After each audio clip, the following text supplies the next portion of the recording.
A life cut short. The murder of Abdel Latif Merdas, Casablanca, Morocco, a city of vibrant life and rich history. Known for its stunning architecture, bustling markets, and the ever-present hum of activity, Casablanca is a place where tradition meets modernity. The city is a melting pot of cultures, where the old and the new coexist in a delicate balance. From the historic Medinas to the contemporary skyscrapers, Casablanca is a testament to Morocco's rich cultural tapestry. But beneath the surface, darkness can lurk. In the shadows of its vibrant streets, there are stories of intrigue and danger. The city's underbelly is a stark contrast to its lively facade, where secrets are whispered and deals are made in the dark.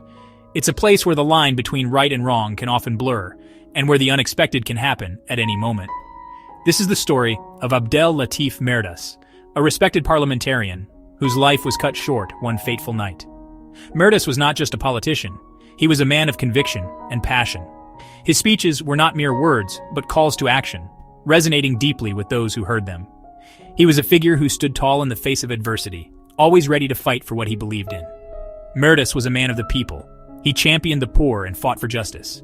His dedication to his constituents was unwavering, and he was often seen in the heart of the community, listening to their concerns and working tirelessly to address them. He believed in the power of unity and was a staunch advocate for the rights of the marginalized. His booming voice echoed through the halls of Parliament, challenging the status quo. Merdas was not afraid to speak his mind, even if it meant going against the grain. His speeches were filled with fervor and determination, and he was known for his ability to inspire and mobilize people. He was a force to be reckoned with, and his presence in the Parliament was a beacon of hope for many. He was a beacon of hope, a symbol of progress. In a world often marred by corruption and injustice, Merdas stood out as a shining example of integrity and dedication. He was a guiding light for those who sought change, and his efforts were instrumental in bringing about significant reforms. His legacy was one of hope and resilience, and he was a source of inspiration for many. But on a warm evening, as the sun dipped below the horizon, tragedy struck. The serene beauty of the sunset was shattered by the sound of gunfire, marking the end of a life that had touched so many. The evening that had begun with promise and hope was suddenly overshadowed by a sense of loss and despair.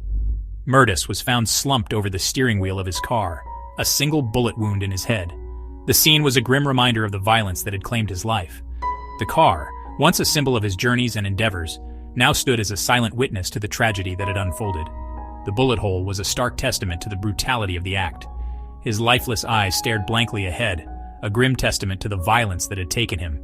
The image of Merdas, once full of life and vigor, now reduced to a lifeless form, was a haunting sight. It was a stark reminder of the fragility of life and the senselessness of violence. The man who had once been a pillar of strength and hope was now a victim of a heinous crime. The news of his death sent shockwaves through Morocco. The nation was plunged into mourning, and the streets were filled with people expressing their grief and disbelief. Merdas's death was not just a loss for his family and friends, but for the entire country. He had been a symbol of hope and progress, and his untimely demise left a void that would be hard to fill. How could this happen? Who would commit such a heinous act? The questions echoed through the minds of many as investigators worked tirelessly to piece together the events leading up to the murder. The search for answers was fraught with challenges, and the path to justice seemed long and arduous. But the determination to uncover the truth and bring the perpetrators to justice was unwavering. The story of Abdel Latif Merdas is a poignant reminder of the impact one individual can have on a community and the enduring quest for justice in the face of tragedy.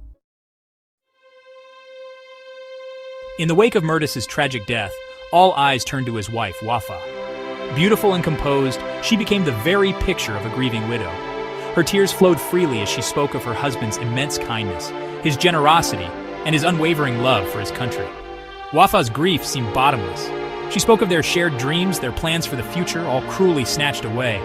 Her pain was palpable, her sorrow contagious. The public mourned with her, offering condolences and support. But behind Wafaa's carefully constructed facade, a different story was unfolding. A story of deceit, manipulation, and cold-blooded murder. The police launched a full-scale investigation into Merdas's murder. Every lead was pursued, every witness questioned. The scene was chaotic, with officers swarming the mansion, combing through every inch for clues. The air was thick with tension as the investigators meticulously documented every detail, hoping to find something that would break the case wide open. The neighbors watched from a distance, their faces a mix of curiosity and fear, as the police worked tirelessly to piece together the events of that fateful night. But the case seemed impossible to crack. The evidence was sparse, and the clues they did have seemed to lead nowhere. The detectives spent countless hours in their dimly lit office, staring at the evidence board, trying to make sense of the puzzle before them. Frustration grew as each new lead turned into a dead end. The pressure was mounting, and the team knew the time was not on their side. There were no signs of forced entry, no witnesses, no obvious suspects. The mansion security system had been disabled, but there were no fingerprints, no DNA, nothing to point them in the right direction. The investigators walked the empty hallways, searching for anything that might have been overlooked. Every creak of the floorboards, every shadow seemed to hold a secret, but the answers remained elusive. As the investigation progressed, whispers of doubt began to circulate. The detectives exchanged suspicious looks, their confidence waning. The case was becoming a labyrinth of dead ends and false leads. The team held late-night meetings, their discussions growing more heated as the days passed without a breakthrough. The pressure from the media and the public was relentless, and the investigators felt the weight of expectation bearing down on them. Some investigators found it difficult to reconcile Wafaa's public persona with the woman they were encountering behind closed doors. In public, she was the grieving widow, her tears and sorrow on full display. But in private, there was a different side to her. The investigators observed her closely, noting the subtle changes in her behavior, the moments when her mask seemed to slip. They compared her public image with her private actions, trying to understand the true nature of the woman at the center of their investigation. There was a coldness in her eyes, a detachment that seemed at odds with her public displays of grief. The investigators couldn't shake the feeling that there was more to Wafaa than met the eye. They watched her closely, noting the moments when her demeanor changed, when her eyes seemed to harden. It was as if she was hiding something, a secret that she was determined to keep buried, a detachment that seemed at odds with her public displays of grief. The contrast was striking, and it only deepened the investigators' suspicions. They began to dig deeper into Wafaa's past, looking for anything that might explain the inconsistencies in her behavior. They interviewed her friends and family, trying to build a picture of the woman behind the public persona. The more they learned, the more questions they had. The police dug deeper, exploring every aspect of Merdas's life.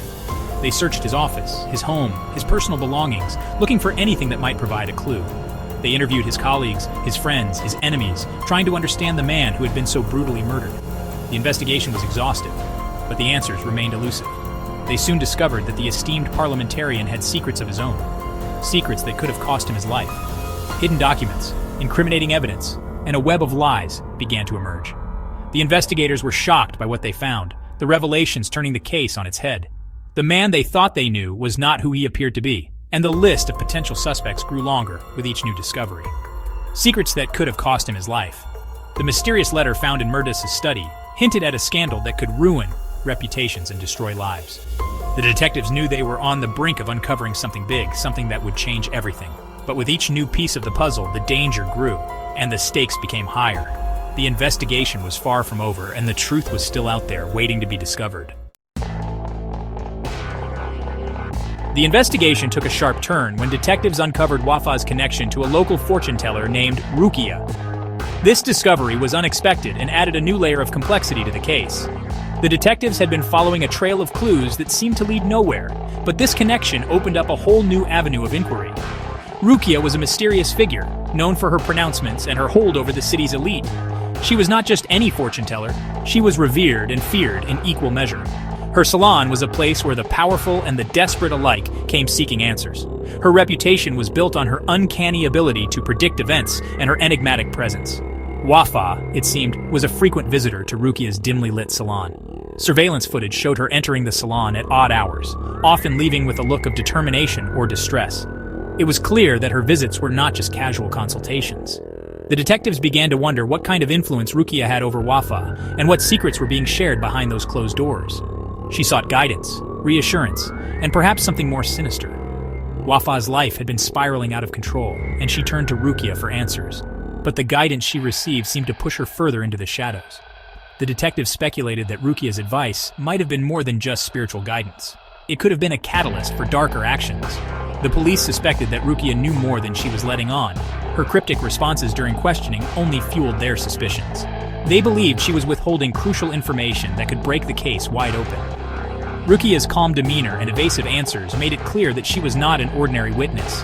She was a key player in a much larger game. Through careful surveillance and interviews, a disturbing picture began to emerge. The detectives pieced together a narrative that suggested a web of manipulation and deceit. Rukia's influence over her clients was far-reaching, and her connection to Wafaa was just the tip of the iceberg.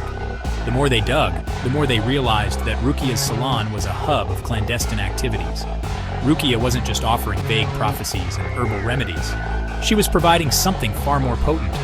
Her clients came to her with their deepest fears and desires, and she exploited them to her advantage. Her prophecies were tailored to manipulate and control, rather than to guide and heal. The detectives began to see her as a puppet master, pulling the strings from behind the scenes. She was a master manipulator, preying on the vulnerabilities of her clients, whispering dark suggestions into their ears. Her words had the power to influence actions and decisions, leading her clients down paths they might never have considered on their own. The detectives realized that Rukia's influence extended far beyond her salon. It reached into the very fabric of the city's society. Rukia as Rukia. They come to me, seeking answers, but I give them more than they bargain for. Her cryptic admission hinted at the true nature of her services. She was not just a fortune teller, she was a manipulator of destinies. Her clients left her salon with more than just predictions. They left with a sense of purpose, often driven by the dark suggestions she planted in their minds. Sometimes the truth is a dangerous thing. The detectives knew that uncovering the full extent of Rukia's influence would not be easy. They were dealing with a woman who thrived on secrets and manipulation. The truth they sought was buried beneath layers of deception, and revealing it could have far-reaching consequences. But they were determined to see justice served, no matter the cost. The bond between Rukia and Wafaa hinted at a deeper, darker conspiracy. It was clear that their relationship was not just that of a fortune teller and her client. There was a mutual understanding and a shared agenda that went beyond the surface. The detectives began to suspect that Rukia and Wafaa were part of a larger network, one that operated in the shadows and had its own sinister goals. A conspiracy that would eventually unravel, leading to shocking revelations and a pursuit of justice. The detectives knew that they were on the brink of uncovering something big. The pieces of the puzzle were falling into place, and the true extent of Rukia's influence was becoming clear. The pursuit of justice would be long and arduous, but they were ready to face the challenges ahead. The dark secret of Rukia and Wafaa was about to be exposed, and the city would never be the same again.